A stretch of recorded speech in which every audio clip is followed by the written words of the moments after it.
Welcome into the Solo Shot Sports Podcast. I'm your host, Dom Manna. Happy Solo Shot Saturday, everyone. I tried to tell you, this was the week of the offseason. It was lining up to be so, and it even exceeded my wildest expectations. I told you there'd be new Hall of Famers. I told you Soto would sign, but there's a lot more to get into. But how can we start anywhere else?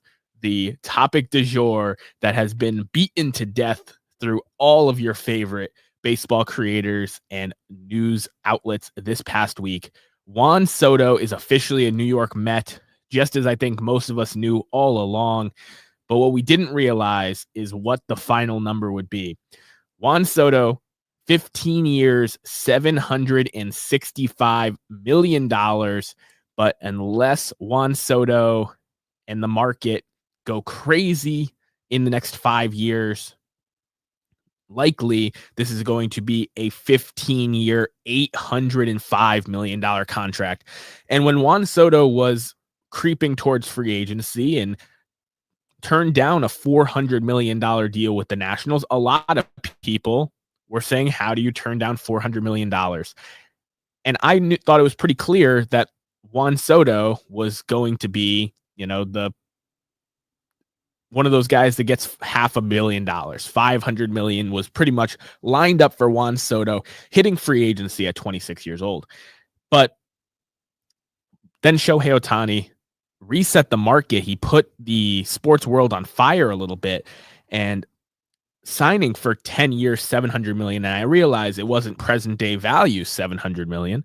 It was, a lot of deferred money, but that number, that round number, $700 million, if anybody was going to try to use that to lift themselves over the heights of that deal, it's a 26-year-old generational hitter like Juan Soto. Nobody's going to give a pitcher that much money, and most people aren't going to give 30-year-old position players that much money. But a 26-year-old that sees the strike zone the way he does, that has been one of the league's best hitters since 20 years old, that's worth a lot of money, folks. And the fact that, you don't have to sell the farm system to get him, it was just all about money.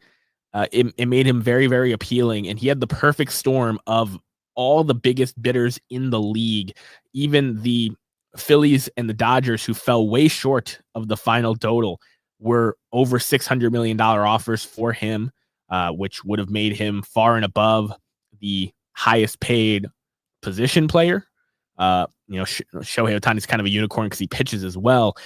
But the Red Sox, the Blue Jays, who matched the Yankees offer of 16 years, $760 million, was really, really unreal. And I hate that there are so many people out there, especially Yankees fans, who I've been enjoying, drinking their tears all week, talking about Juan Soto and how do you go to the inferior New York team for $5 million less. Well, let's do a little math lesson for you. So 15 years for $765 million before that option kicks in to make it possibly $805. That is $51 million a season.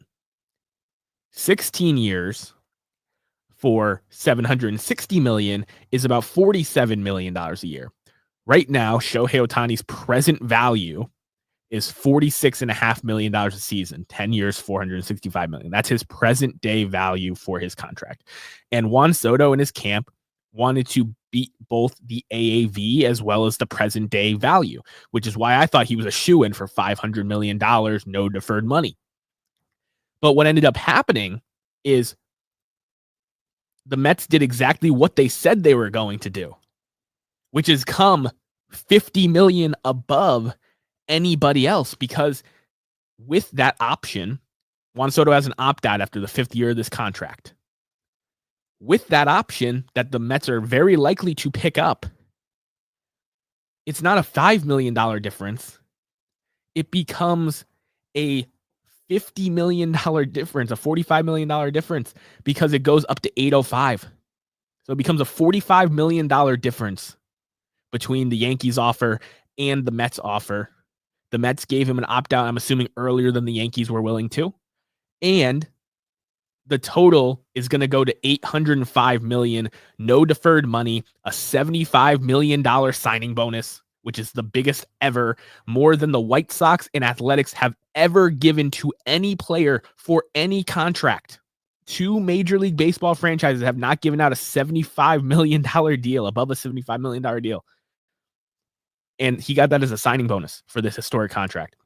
So all the people that are out there saying, oh, he chose the worst New York team for $5 million. Look at the state of the Yankees before they started making some moves here. Aaron Judge, over 30 years old, hasn't performed in the playoffs. Giancarlo Stanton, aging. Garrett Cole, injuries have started to get to him. And the young players have not been lifting the boat. You know, the Anthony Volpes, the Austin Wells of the world, Luis Gil, have not, come up and been the stars that they need to be to propel them forward. I think the Mets roster right now is better top to bottom. And I think that the Mets future with an owner that's willing to spend like that and go out and get his guys, this is the kind of guy that you just give him the blank check essentially. And Juan Soto signed it. This is propelled exponentially by Shohei Ohtani's contract officially having a 7 in front of it. If Shohei Ohtani got $600 million, I don't know if Juan Soto gets the contract that he got. But essentially what you have here is Scott Boras having the biggest win of his career, having a 26-year-old generational hitter hit free agency, have all the top bidders in markets in on him because he's a can't miss free agent, and Shohei Ohtani signing for $700 million the year before. It was a perfect storm. I congratulate Juan Soto's family, his kids, his kids' kids, his kids' kids' kids are all set. That $75 million signing bonus, just like we saw with Blake Snell's, he's a Florida resident, so he does not get state income tax on that $75 million to sign. He's made tens of $millions in arbitration in the past, and man, one of the best young hitters I've ever seen. And he immediately makes the McMets, a team that I fell in love with last year, take a huge step forward as a team. They signed Clay Holmes right before this deal as well to be a starting pitcher, to give him that opportunity, a guy who has nasty stuff. And, taking two of the Yankees' best players from their World Series run away is truly, truly a shift of the times. And it really called out the Yankees to make the moves that we're going to get to in just a moment. But Juan Soto, historic deal for a historic player. And you need two things to get a contract like this.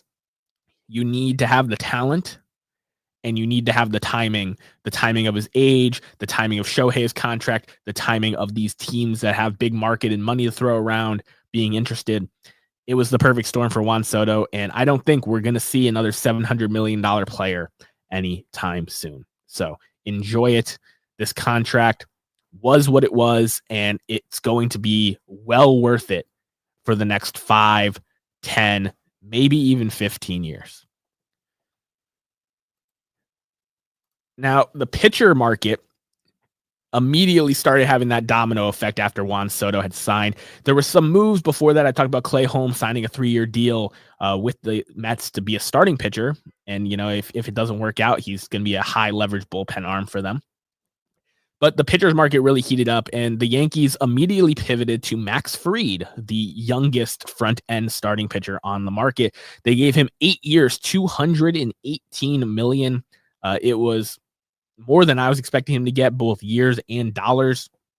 But they were the highest bidder in both of those categories, and Max Fried, a guy who has the lowest ERA in the majors since 2021, minimum a certain amount of innings, and been a really quality guy. But the one thing about Max Fried that I find kind of ironic is the fact that he is a ground ball pitcher. He's not someone that has a very high K rate. I think that'll make him age extremely well. I don't think you're going to see him a big drop off in velocity and strikeout rate like we're talking about with Corbin Burnes. But Max Fried, they signed him through age 40 at $27 million a year, a number that, the Braves were not going to touch and some other teams were not willing to touch for that many years, at least, for a pitcher.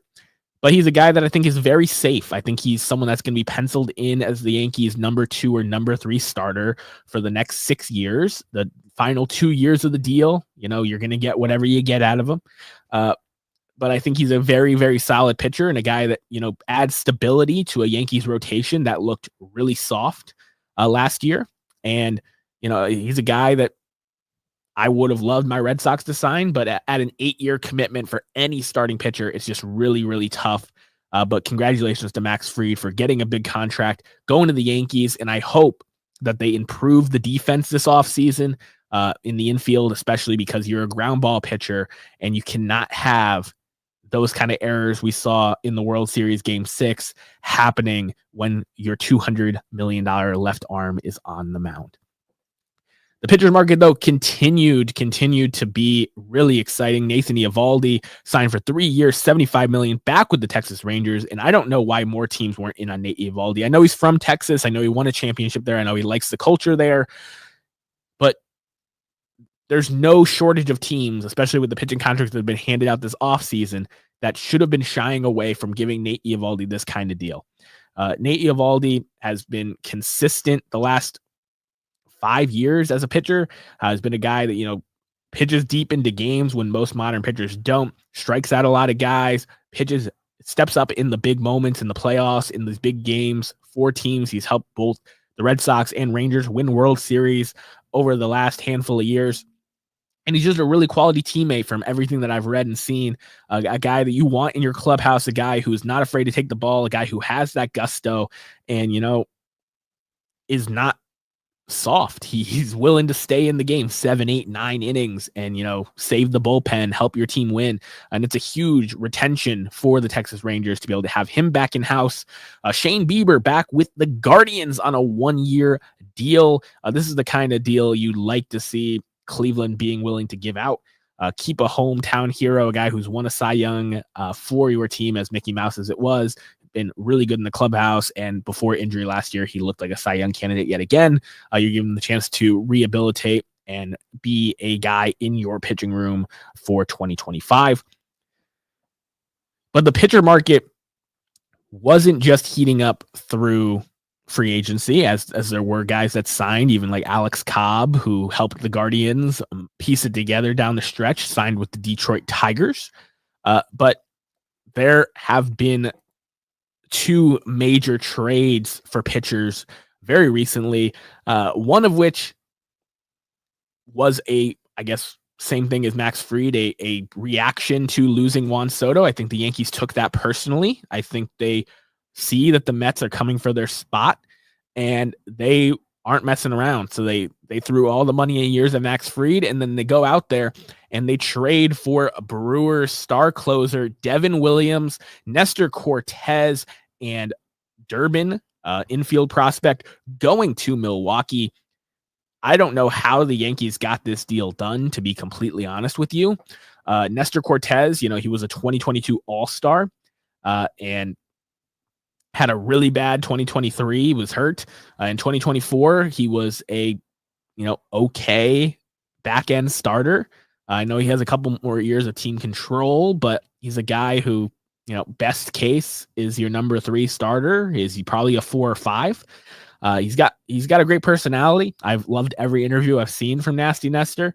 But a guy who gave up that huge home run in World Series Game 1, coming out of the bullpen, and a guy who really didn't have a solidified spot on your roster, plus an infield prospect in Durbin, who, he walks more than he strikes out. He looks like he could be a big leaguer sooner than later, which is nice. But to get those 2 guys off your roster for a clear need in the back end of that bullpen and get a generational closer like Devin Williams, 2020 Rookie of the Year, a guy who has won the Hoffman Relief Award 2 times already in his young career, and has one of the best pitches in baseball in his changeup.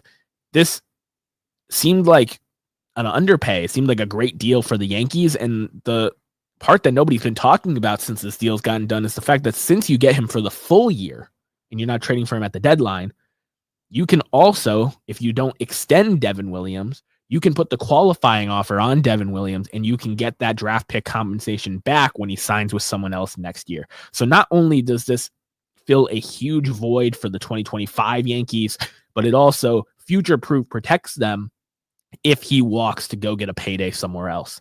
So I really liked that trade for the Yankees. I thought it was a much better value to balance out the questionable couple years they added on to the Max Fried deal that I didn't think he was going to get.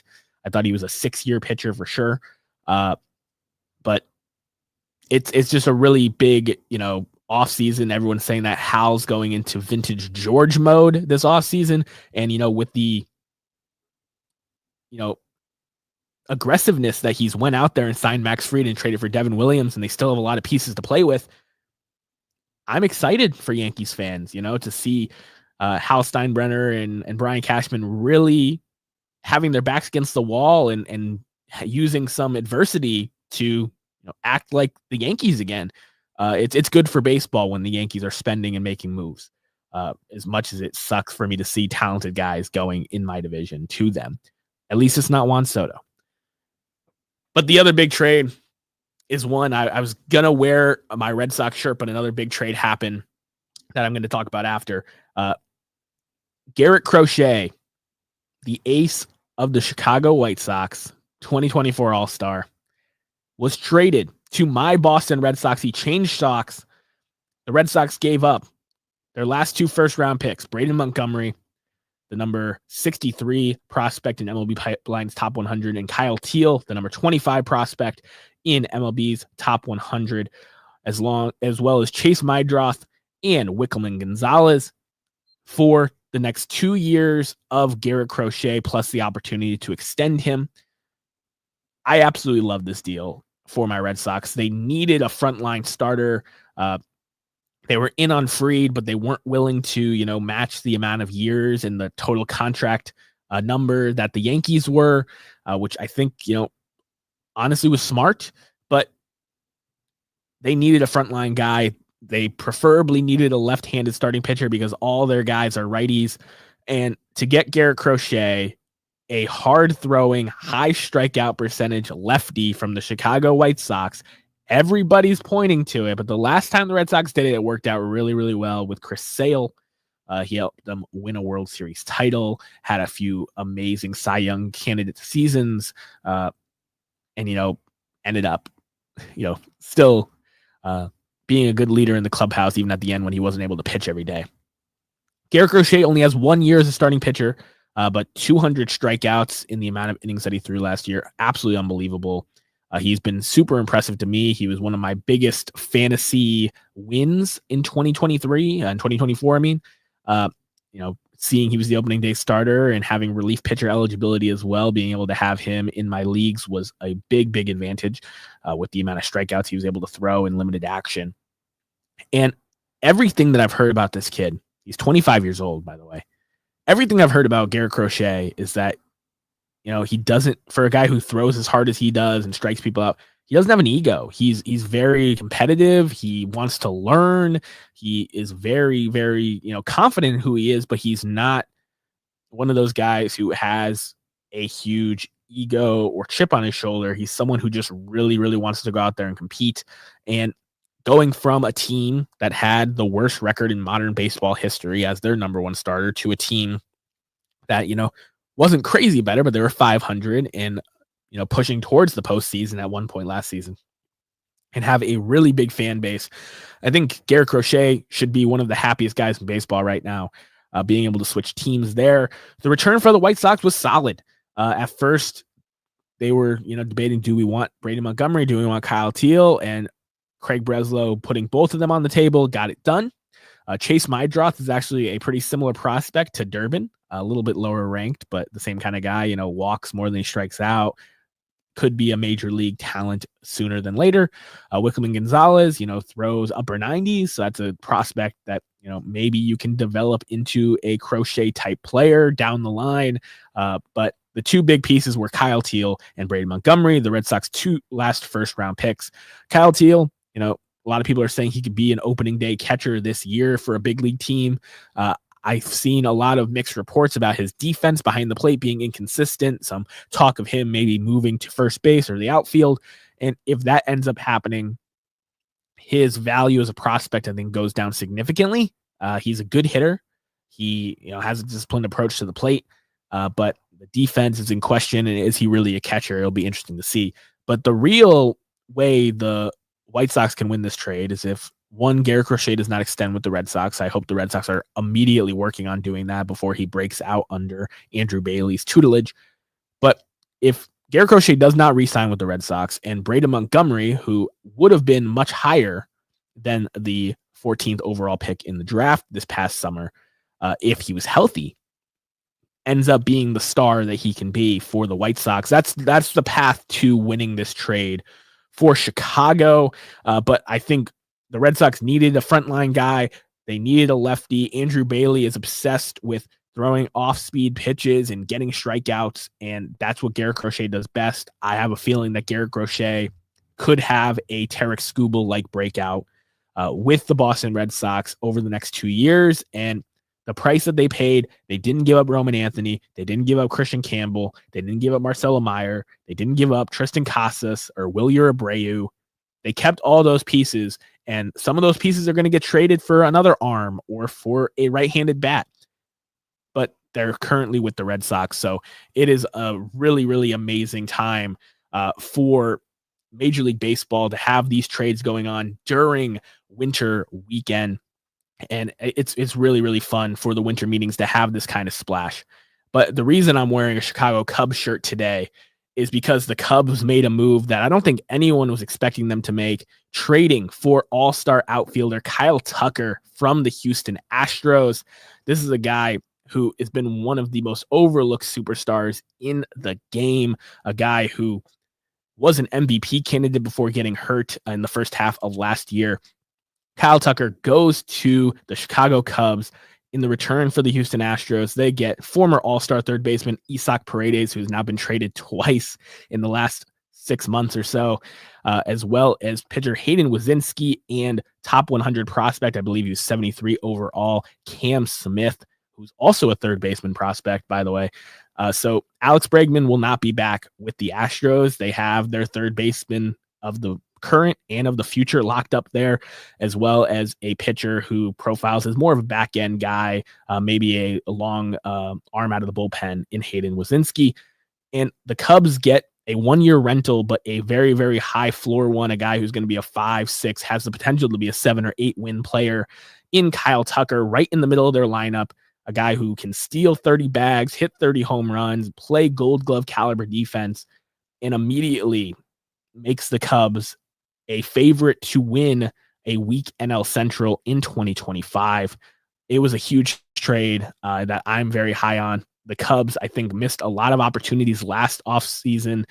They were bringing in Craig Counsell as the highest paid manager in baseball history, and they didn't do much else during the offseason, and they could have, I think, won the NL Central in 2024 if they were a little more aggressive and made moves like this. So adding Kyle Tucker to that lineup, I think, just raises the floor of this entire Cubs lineup. And it's going to be really exciting.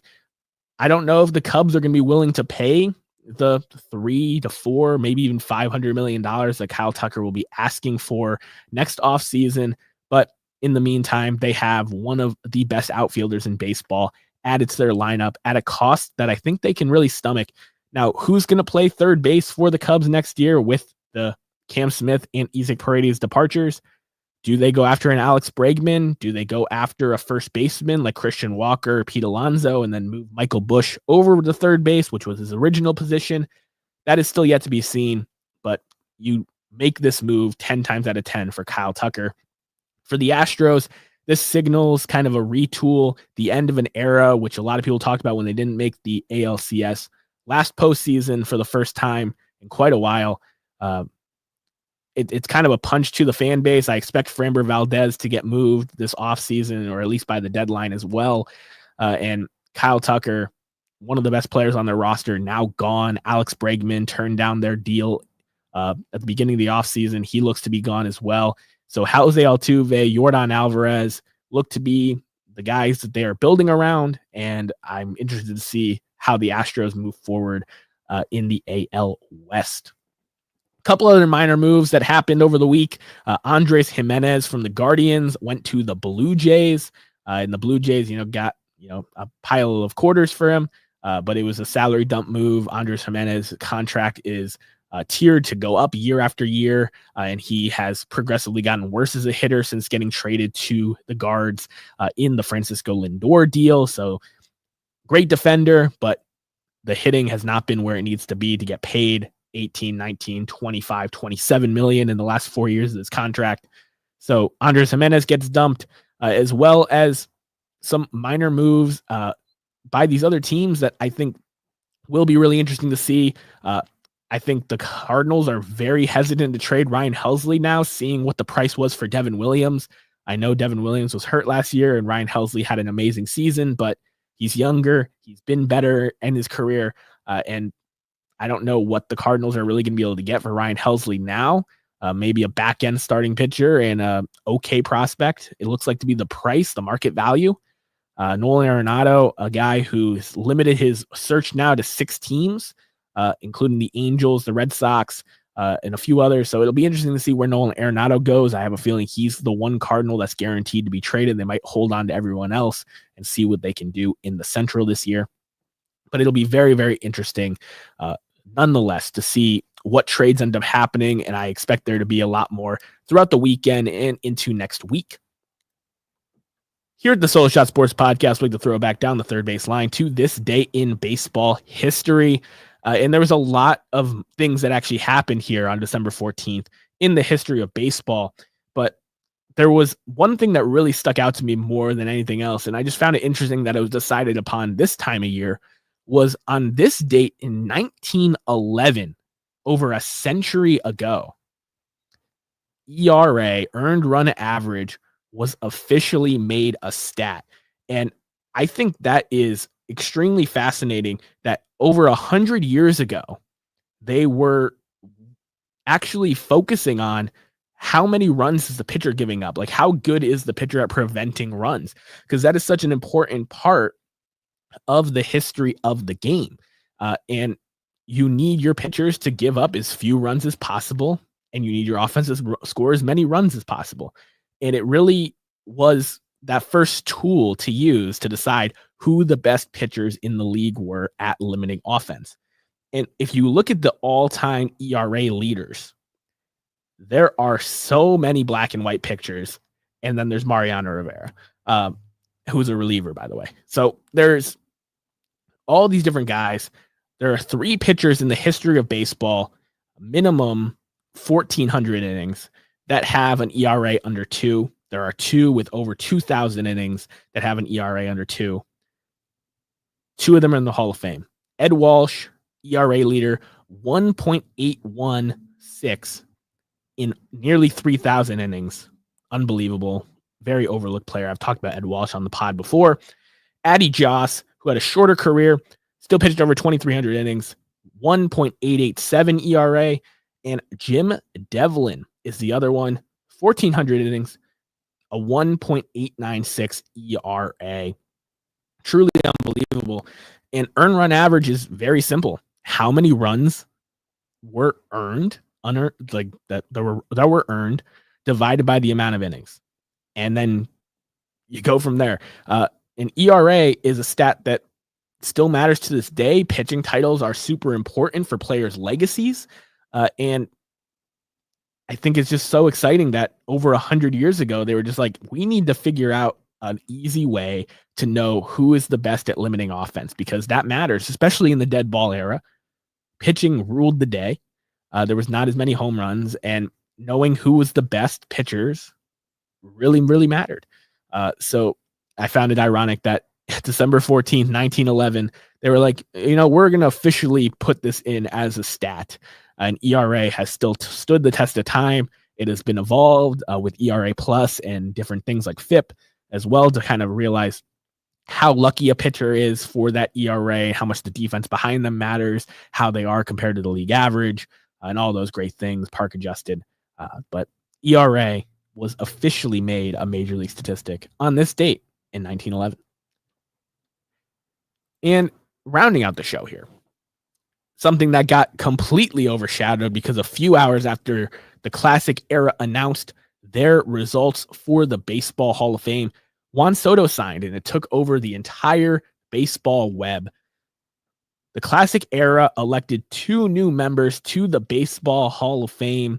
Dave Parker, who has been suffering from Parkinson's for many years now, finally elected 14 votes. I talked about it on the pod last week, how the people that were on the committee were as pro Dave Parker as they could pretty much make it with living people. His former owner who brought him in with the Athletics to help win a title, as well as a few former Hall of Fame teammates. Dave Parker gets nearly unanimous support for the Hall of Fame and will be joining Ichiro. I can already see the video montages of Dave Parker making crazy throws and Ichiro Suzuki making crazy throws from right field, intercut for the Hall of Fame class of 2025. And Dick Allen, who the last 2 times missed by 1 vote each, 11 and 11, gets 13 votes. So he gets those 2 votes that he was missing from the years prior combined and added to his 11 to get elected to the Baseball Hall of Fame. 2 of the best hitters outside the Hall of Fame are now Hall of Famers.